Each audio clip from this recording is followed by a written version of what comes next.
Welcome back to Bridgewater State University's Strength and Conditioning Lab.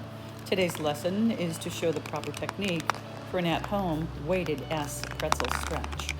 The weighted S pretzel stretch is an intense stretch for both the low back complex, the pectoralis major and minor, as well as the deltoid. It is an excellent idea to try this stretch first with no weight to assess your current flexibility status.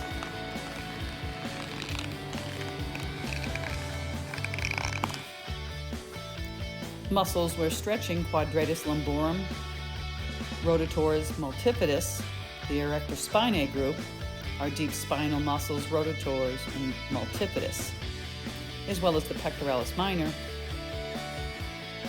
pectoralis major, and deltoid.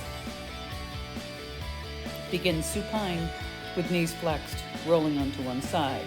With the top hand laterally, adduct the humerus to pick up the weight. If your flexibility allows, use the weight in your hand to assist the arm to sink and stretch deeper towards the ground. Trace the weight on the ground over your head and 180 degrees across from your starting position.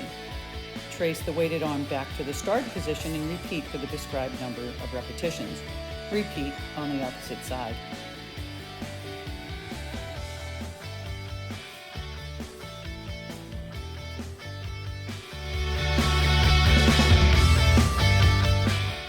Bridgewater State University, expect more, achieve more.